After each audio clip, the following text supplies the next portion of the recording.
Como la de los últimos días, esta es otra jornada también muy económica o económico dependiente, sobre todo por lo que vaya a pasar dentro de algunas horas, en poco menos de 2 horas cuando arranquen obviamente los mercados. Bueno, y queremos agradecer la visita de Pablo Warren, que está aquí con nosotros. Hola Pablo, buen día. Buenos días. Pablo Warren, además obviamente de ser economista, es uno de los integrantes del Observatorio de Coyuntura Económica y Políticas Públicas, OSEP, ¿no es cierto? Exactamente. Y becario además también del CONICET. Bueno. A ver, ¿por dónde empezamos? ¿Por las declaraciones de la CUNSA arrancamos, te parece? Empecemos por las declaraciones de la CUNSA, Sí. por las nuevas palabras que tenemos que incluir al diccionario ahora los argentinos. Exactamente. Reperfilar, una nueva palabra que tenemos que aprender. Ya pasamos por reestructurar, ahora vamos por reperfilar. Bueno, ¿qué quiso decir la CUNSA ayer con esto de reperfilar? Básicamente la idea es que vamos a agarrar las deudas que eran de corto plazo, deudas que son de más largo plazo, y la idea es patear los vencimientos de la deuda. Ajá. Esa es la idea de perfilar la deuda. Cuando uno contrae una deuda tiene que pagar el capital y tiene que pagar los intereses. El capital es el monto que te prestaron, vos lo devolvés. Y lo devolvés además con intereses, devolvés un extra por sobre lo que te prestaron. Bueno, la idea es patear esos vencimientos de capital, básicamente, eso es reperfilar. Y la diferencia con la reestructuración, que es algo que por ejemplo nosotros hicimos en 2005 y 2010, es que no va a haber una quita. En principio, digamos, ¿no? El anuncio de ayer la verdad que tuvo algunas cosas un poco precarias, pero en principio, por cómo está planteado, la idea de reperfilar apunta a eso, a extender los plazos de vencimiento. Claro, lo que hizo la CUNSA ayer y lo subrayó en algunas oportunidades es decir, a ver, vamos a mantener el capital, Exacto. el dinero que nos prestaron. Y además los intereses, pero no los intereses ya preestablecidos, sino los intereses de ese retraso. Si son de 2 meses, 3 meses, esos intereses van a seguir corriendo para compensar. Exacto. ¿Correcto? No se tocaría ni el monto del capital, Claro, ni el monto de los intereses, también sería otra posibilidad. La idea es básicamente sería como vos tenías un bono que lo ibas a cobrar, por ejemplo el caso más conocido ahora es el del 2020, Sí. el bonar 2020, que él lo pagaba el año que viene, y la idea que tiene el gobierno es que, por ejemplo, ese bono, en vez de pagarse en el 2020, se pague en el 2023, o hay que ver bien cuándo, pero te mantiene todas las condiciones mientras tanto. Vos, el momento que lo cobres, cobrarías lo mismo y se mantendrían los intereses que te está pagando hasta ahora, solo que en un plazo de vencimiento mayor. Claro, no Esa es la tendría, idea. ese bonista no tendría la plata cuando pensaba que la iba a tener, sino la tendrá más adelante. Exacto, esa es la idea del reperfilamiento. Después hay algunas cuestiones puntuales, porque acá la CUNSA anunció 3 tipos de medidas. Sí. A ver, espera, vamos a ver si tenemos las placas y vamos a ir, como diría, Mostaza Semberlo todavía, paso a paso, ¿no, Santi? Sí, paso a paso. A ver si los tenemos para empezar a ver y vamos a ir cortito, de manera más sintética posible, explicando qué significa. Dijo la CUNSA, extender los vencimientos de la deuda de corto plazo para inversores institucionales. ¿Sí? Esa es una. Es una. ¿Qué significa eso? Bien, ¿qué son estas deudas de corto plazo? Las deudas de corto plazo son estas que se llaman LETES, LECAPs, son deudas que el gobierno las contrae para pagarlas a los pocos meses. Sí. ¿No? Hay algunas que tienen vencimiento a 3 meses, otras que tienen vencimiento a 6 meses. Ayer, por ejemplo, vencían LETES y LECAPs. Lo que hizo el gobierno es decir, bueno, el gobierno cuando vence estos LETES, estas LECAPs de corto plazo, lo que intenta siempre es renovar esos vencimientos. ¿Qué significa renovar los vencimientos? Bueno, al que va a cobrar la LETE le decís, comprame otra LETE, renovame la LETE. O sea, en vez de que yo te pague, te doy otra LETE por otros 3 meses y seguís cobrando intereses esos 3 meses. Las letras son letras del Tesoro. Letras del Tesoro. Ahí Sí, está. es una deuda del Tesoro Nacional. Sí, señor. Lo que pasó ayer fue que nadie renovó las LETES, ni las LETES ni las LECAPs, que son otro bono del Tesoro. La diferencia es que la LETE paga en dólares, la LECAP paga en pesos. Nadie, la licitación, como se dice, quedó desierta. Que eso fue algo que no mostró la CUNSA en la presentación de ayer, pero que sí estaba en la presentación formal, en el PDF que después se envió. Sí. Mostraban cómo la licitación de ayer de LETES había quedado desierta. Entonces la idea es que para no pagar esos vencimientos, porque hubiera habido que pagar la totalidad de esos vencimientos, porque nadie renovó, lo que hizo el gobierno fue patearle la deuda a inversores institucionales. Ajá. Los inversores institucionales, ayer el gobierno decía, son el 10% de los tenedores, o sea, de los que tenían esos bonos, el 10% eran inversores institucionales, el 90% personas físicas. Sí. Ahora bien, ese 10% de tenedores institucionales tenían el 90% de la plata a recibir, o sea, eran la menor cantidad, pero eran los que tenían la mayor cantidad. Y es lógico, porque ¿qué son inversores institucionales? Bancos, fondos de inversión, aseguradoras. Por eso los bancos ayer, por lo menos dentro del corrillo del mercado o de los bancos, no estaban muy conformes con estas medidas, ¿no? Bueno, las acciones de los bancos ya están bajando, por eso por digo, ejemplo. Además, bueno. Sí. A ver, otro de los anuncios de la CUNSA, a ver que tenemos también, además de este que mencionábamos recién, vamos a poner el segundo para poder analizar y obviamente lo que ha dicho. Bueno, elevar al Congreso la propuesta de extensión de plazos sin quitas de capital e intereses, que es más o menos lo que estamos hablando, ¿no es cierto? Para que el propio Congreso tome también la definición. Sí, ¿no? Esto, digamos, lo del Congreso apunta sobre todo a lo que tiene que ver más con estos bonos de más largo plazo, ¿no? Tenemos estas LETES, estas LECAPs, que son letras de muy corto plazo que emite el Tesoro, Sí. que esto en mayor medida lo tienen este tipo de actores institucionales, y después ya tenemos bonos de más largo plazo. Ajá. Tenemos bonos de más largo plazo. Está el 2020 es el más cercano, el que vence el año que viene. Está otros muy conocidos, uno que vence en 2024, sí. Hay otros que vencen en 2030, en 2033, en 2038. Son bonos de mucho más largo plazo. La idea también es reperfilar el vencimiento de alguno de esos bonos.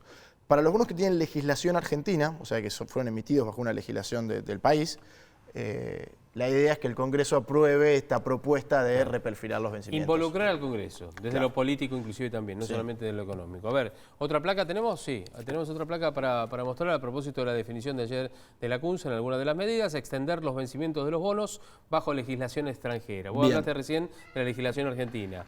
¿Qué pasa con el tema cuando, a ver, porque después aparecen los fondos buitre? Exactamente. Se quiere evitar de alguna manera eso, ¿no? Claro, cuando no es lo mismo cuando un bono está emitido bajo legislación argentina que bajo legislación de Nueva York, como es la mayoría de estos bonos que están emitidos bajo legislación extranjera son bajo ley Nueva York. Claro, cuando hay una situación en Nueva York, ahí el que resuelve ya no es el Congreso argentino, no es la justicia argentina, es como conocimos con el caso de los fondos buitres, la justicia de Nueva York. Entonces la historia es otra. Para que se reperfile la deuda, que está nominada con legislación extranjera, ahí lo que necesitamos es que los acreedores de estos bonos, los tenedores de estos bonos, acepten, el 75% acepte que se reperfile la deuda. Ajá. Entonces lo que va a tratar de hacer el gobierno de Macri es, bueno, que efectivamente estos tenedores en el extranjero acepten este reperfilamiento. Cosa que no va a ocurrir. Cosa que... Por la historia, digo, de algunos dirán, bueno, sí, no me queda más remedio, y otros dirán, no. Y ahí tendrán que ir a la justicia nuevamente, ¿o no? Cosa que es poco claro si va a ocurrir o no. Por eso, yo decía, para mí fue un poco, después ya analizaremos mejor, ¿no? Pero fue un poco precario el anuncio de ayer, en tanto se dijeron muchas cosas importantes sin mucha claridad de cómo va a suceder. Claro. La CUNSA hizo como una especie de resumen, ¿no es cierto? Después plantearon las medidas, inclusive en un comunicado un poco más extenso, porque ayer habló 25 minutos más o menos explicando, pero después en el comunicado se da algunos otros detalles, veremos a ver qué es lo que pasa. ¿Tenemos otra placa más o esta fue la última? Una más, a ver. Vamos a ver, la última, iniciar el diálogo para reperfilar los vencimientos de la deuda con el Fondo Monetario. Bien, esta es quizás la más importante y la que yo a priori cuando la vi dije, bueno, por lo menos esto. ¿Por qué? Porque el gobierno nacional, cuando firma el acuerdo con el FMI, firma un cronograma de pagos y vencimientos impracticable. ¿Qué quiero decir con esto? Se firma el acuerdo por 57.000 millones de dólares, es el acuerdo más grande de la historia del FMI, de los cuales de esos 57, 50 hubieran entrado entre el inicio del acuerdo en junio de 2018 y el final de la gestión de Macri, por lo menos de esta primera gestión de Macri, quedando un restito para el año siguiente a entrar y vencimientos después muy concentrados en el próximo gobierno, en la próxima gestión presidencial, pero muy concentrados, al punto que hablamos de que entre 2021 y 2023 el país tendría que devolver 50.000 millones de dólares, ¿no? O sea, es algo que todos saben que Argentina no podría devolver nunca en 3 años 50.000 millones de dólares. Claro, se encaminaba hacia una refinanciación, reperfilamiento o reestructuración sería lo último, ¿no? Eso era, la deuda con el FMI, todos sabían que era impagable, porque la deuda con los privados, si bien el gobierno tomó, la verdad hoy fue un endeudamiento muy importante el de los últimos años, no son tan pesados los vencimientos de estos años, porque como les decía, hay bonos que son de acá a 10 años, tal bono a 100 años, ¿no? Es como que están un poco más perdidos en el tiempo los vencimientos de la deuda. Con el FMI estaba muy concentrado el pago en esto, entre 2021 y 2023, sobre todo en 2022 y 2023. Eso era absolutamente impagable. Entonces, ahí era necesario hacer esa renegociación con el FMI. Por un lado, para bueno, tener un cronograma ya con el FMI más razonable, y después también para dar una señal al resto del mundo. Ahora, ¿cómo crees vos, Pablo, que van a tomar los mercados hoy? Porque los mercados están tan volátiles, tan sensibles y además tan influenciables en algunos momentos también desde lo político, que no sé si se puede hacer un pronóstico para el día de hoy. Es difícil. Yo ayer trataba de pensar, estaba con el WhatsApp, con un montón de grupos de WhatsApp con economistas charlando, tratando de hacer la perspectiva. La verdad que pocas veces me pasó como ayer de estar diciendo, ¿para dónde va esto? ¿Para dónde va esto? Hay algunas cuestiones que parecen razonables de lo que se hizo ayer, sobre todo lo de adelantar la negociación con el FMI, si eso se hace bien sería positivo. Ahora, las otras dos cuestiones están generando mucho ruido, las otras dos cuestiones. La primera, la que tiene que ver con no pagarle ahora los vencimientos a actores institucionales de LETES y LECAPs, es un tema, porque eso es, entre comillas, un default de por lo menos esos bonos. No te voy a pagar ahora lo que te dije que te iba a pagar, te lo voy a pagar en unos meses. Entonces, eso de por sí ya hace mucho ruido, porque ahí no se está diciendo, en esos bonos de corto plazo, no se está diciendo te lo voy a reperfilar. No, compulsivamente el gobierno ya se los está pateando esos pagos. Sí. Entonces ya eso mete un ruido. Ahí habrá que ver el trasfondo de si el gobierno ya había arreglado con algunos jugadores grandes, ya les había avisado, ya se habían puesto de acuerdo. Por eso hace el anuncio, decís vos, que puede ser que haya ocurrido eso. Hay que ver si pasó algo de ese estilo. Los fondos comunes de inversión parecían estar muy nerviosos ayer. Hoy había reuniones a la mañana de urgencia entre fondos comunes de inversión para ver qué hacían. Ayer estaban circulando algunas versiones medio terribles sobre lo que podía pasar hoy con este tipo de fondos. De hecho, después empezó a circular que el gobierno iba a los fondos comunes de inversión sí les iba a pagar las LETES y las LECAP, porque ahí hay un problema, que es que en los fondos comunes de inversión muchas veces las empresas tienen plata, claro, porque invierten ahí en el fondo común de inversión para tener su liquidez, la tienen ahí rindiendo algo, ¿no? Que le dé algún interés, que le dé... Y eso lo utilizan además para pagar los sueldos, exacto, para pagar insumos o para seguir produciendo. Exactamente, supuesto, ¿no? Entonces llegamos a fin de mes y si de repente las empresas no pueden sacar la plata del fondo común de inversión, bueno, eso puede traer problemas rápidamente a la economía real.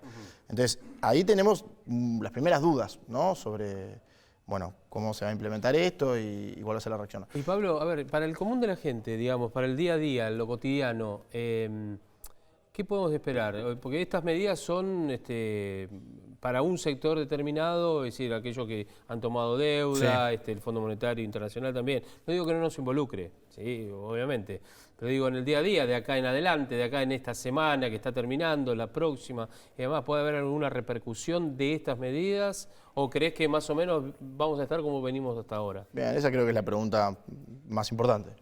El gobierno anunció esto como, bueno, si nosotros no pagamos esta deuda de corto plazo, vamos a tener más reservas, con esas reservas vamos a poder intervenir en el mercado y vamos a poder frenar el precio del dólar.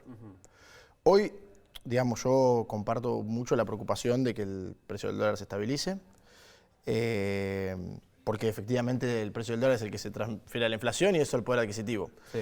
Ahora, el gobierno está actuando tarde, ese es el problema. Nosotros, el famoso lunes negro, sí, después de las elecciones, cuando el dólar pasa de 42 a 60, yo creo que eso fue un golpe muy duro, porque eso generó una inestabilidad muy grande y el Banco Central ese día no intervino. El gobierno no tomó medidas, Macri salió a hablar recién a las 5 de la tarde y fomentó más el caos de lo que había.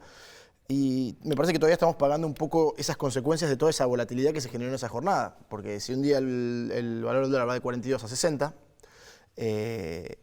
bueno, se genera un ruido que después es difícil de cortar. Y hoy hay que cortarlo. La pregunta es si estas medidas van a ayudar a generar calma o no. Porque si no generan calma, pueden generar presiones adicionales. Tal cual. Bueno, Pablo, gracias por esta charla. Obviamente ustedes tienen una actividad muy, muy concentrada en todas estas jornadas, ¿no es cierto? Y lo que yo siempre digo, nosotros estamos en el medio, todos estamos en el medio, no nosotros, todos en realidad. Y lo que sí, por lo menos se puede pedir es que los candidatos todos tengan mesura al momento de hablar, porque este es un momento de mucho nerviosismo económico, ¿no es cierto?, los mercados, bueno, los tenedores de bonos ni que hablar también, por eso tuvo que salir ayer el Ministerio de Hacienda. Gracias por haber venido, gracias por esta charla, Pablo. No, gracias a ustedes por la invitación. Por favor.